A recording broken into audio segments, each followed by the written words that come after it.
Back in the Beatitudes, the third Beatitude, blessed are the meek, for they shall inherit the earth. It's been a little while since we've looked at them, so I thought it's just worth revisiting very quickly where we've been so far. We've talked about the idea of blessing.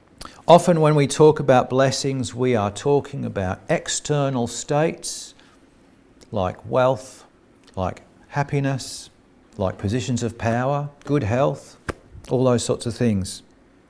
And we're often talking about end results, the end of a process. But when we speak about the Lord and his attitude to blessing, it's more about internal states that bring the external states about. It's about the process we go through to reach the end goal. That's what we really need to bear in mind when we're talking about blessing. We've spoken about the poor in spirit. We talked about the recognition that we of ourselves do not deserve heaven. And yet, if we follow the text of the Beatitude itself, it's that very quality that enables the Lord then to bless us with the kingdom of heaven. And we talked about mourning. That is, to be able to see and recognize a death, and it's our own spiritual death. And because of that recognition again of a death, we are comforted by the Lord. And so we move on today to blessed are the meek, for they shall inherit the earth. This is actually Jesus quoting the Psalm, Psalm 37 verse 11, where we read, "But the meek shall inherit the earth and shall delight themselves in the abundance of peace."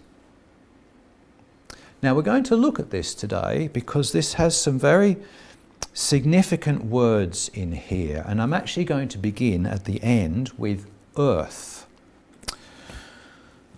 So the word earth is this Hebrew word erets, and it's translated in two ways in the Old Testament. It's translated as earth, but it's also translated as land. And we find it in two other significant passages in the Old Testament, or at least, more than two, but I've quoted two here today. And they are the promises to Abraham and to Jacob to inherit the land. Now, I went chasing the difference between the translation of earth and the translation of land to see if there was any way that translators have approached this task. And the only answer I could find was that often the word land is paired with something that ties it to a particular location. So the land of Canaan, for example, the land of Egypt. So that was a reasonable assumption to make. It's talking about a specific place. But bear in mind that in both of these cases, place is assumed. It doesn't actually state the land of Canaan in this passage at all. It just says land or earth. And you realise, of course, reading passages like this, how much trouble in our world today this promise has caused. We have experienced and we see so much death and destruction and misery brought about by an external physical expectation that these promises will be upheld. So we go back to our psalm, but the meek shall inherit the earth. There are those same words. Inherit is the same word as used in the promise to Abraham and Jacob. Earth is the same word as is used to the promise to Abraham and Jacob. But note the second half of the verse. And shall delight themselves in the abundance of peace. And that most certainly has not happened. So we look to a spiritual understanding to these words. And I think it's really important that we do acknowledge that. Now, when you look for this word earth, erets, elsewhere in the Hebrew text, very often it's tied with the word for heaven. So, for example, the very first verse of the Bible. In the beginning, God created the heavens and the earth. And we can also see there's a tying of the two beatitudes, the first beatitude and this one. Blessed are the poor in spirit, for theirs is the kingdom of heaven. Whereas this one is, blessed are the meek, for they shall inherit the earth. Heaven and earth. I also want to point out another place where this word is used, and again it's not obvious to us because of the translation. Psalm 147, where it says, the Lord lifts up the humble. That is a translation for the word meek. The Lord lifts up the humble, he casts the wicked down to the ground, and that word ground is earth. That contrasts with what we read in Psalm 37 and in the Beatitude. So the Lord lifts up the humble, lifts up the meek, and casts the wicked down to the ground, casts the wicked down to the earth. So that's a different state entirely. So I want to draw all of this together and say, heaven and earth, we have an internal and an external. And the external can be a true external, a true natural, when it corresponds to the heavenly. Okay, so there's a real connection there. But there may also be an external or a natural which is false, which is empty, which does not connect to the heavenly. And this is where we have that Psalm 147. There is an external which is not true, which is not connected, which is divorced from heaven. But we are, in the Beatitude, talking about a true external, one that does reflect heaven. Now, it's interesting, Swedenborg, when he talks about the use of the word heaven and earth, he talks about heaven and the church. There is our spiritual life, which may be true if it is connected to heaven, or it may be false if it is not. So there's that external. He talks about the church. All right, so let's then go back to Psalm 37 again. And just notice this contrast between verse 9 and verse 11. So in verse 9, the evildoers shall be cut off, but the meek shall inherit the earth. There's another contrast that is made there. All right, let's talk about this word meek.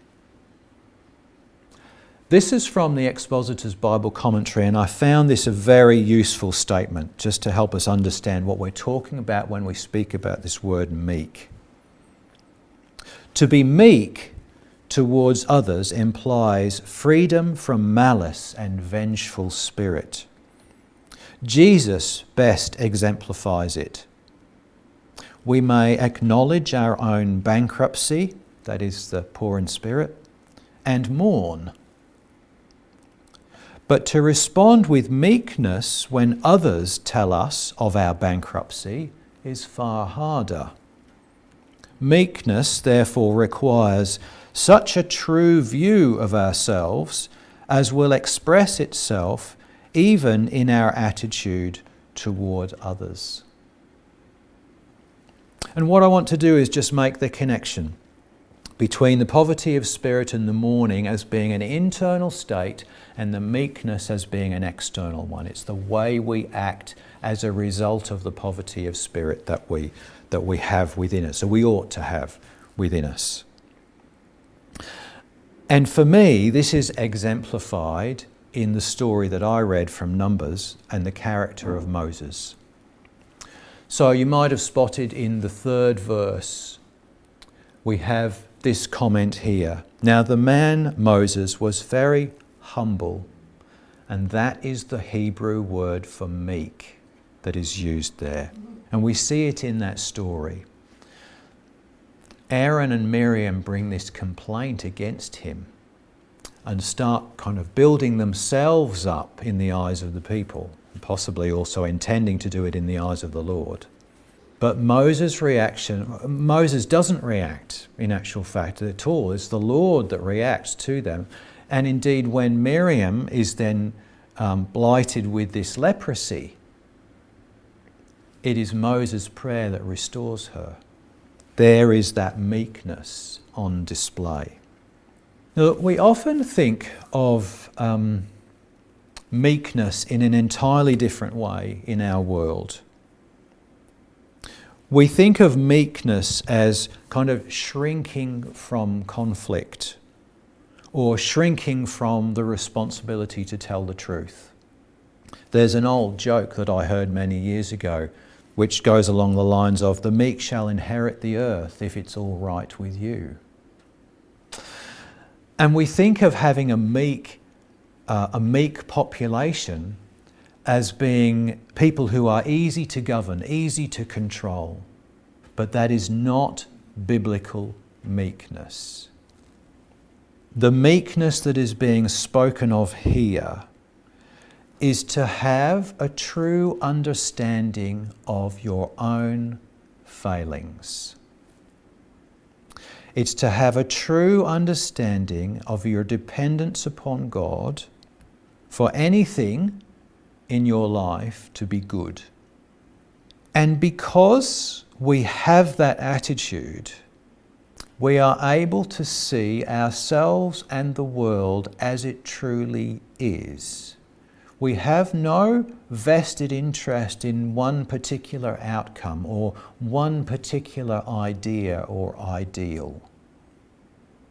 So that when we come to a place where we understand a particular truth from that attitude, and others might contradict it, we are able to enter into the discussion without any animosity or any anger, because we're simply presenting the truth as we see it. So there's no agenda. There's nothing that I invest in that idea which indicates any idea of importance of self. That is meekness. And it seems to me that this meekness, rather than being a desirable quality of a controllable population, is actually a desirable quality in leadership. To be able to state the truth plainly and calmly, to be able to face opposition and do so kindly. As I've come into positions of leadership, I've realised this myself, how important it is to have that meekness. Because often when you're in a position of leadership, people attack you. They attack because they have a different opinion from you. They don't like the way that you've made a particular decision. They would prefer you to do something else. But to have a true sense of what is reality, what is true, based on your own desire for the truth on its own, and putting aside one's own personal agenda, is so important in positions of leadership. You think about the way we treat our political leaders today. You know, go back, rewind the clock 4 years to lockdown, and the people who are railing against lockdown, and Dan Andrews, what a terrible man, and all the things we said against Dan Andrews. You look at an election which takes place where an incumbent Prime Minister loses office and the new Prime Minister takes over. And think about the promise. Oh, isn't it going to be a wonderful new world with this wonderful new government? And then a few months later, what happens? Well, this Prime Minister we have is just as bad as the old Prime Minister we had before.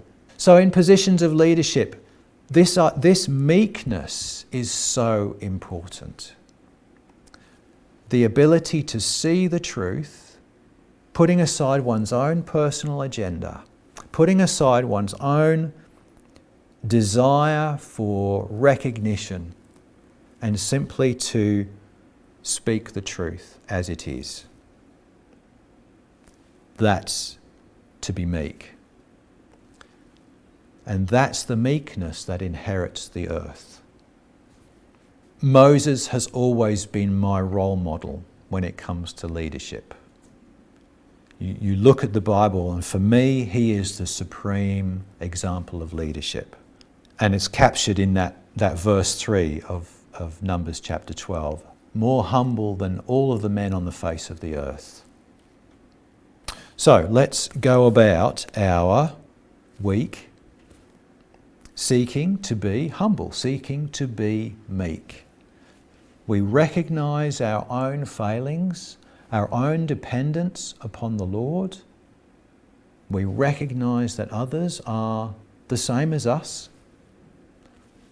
They might not recognise it in the same way that we do, but we treat them with kindness and with understanding. And we treat the conflicts that we experience as well without that sense of need to bolster my own pride.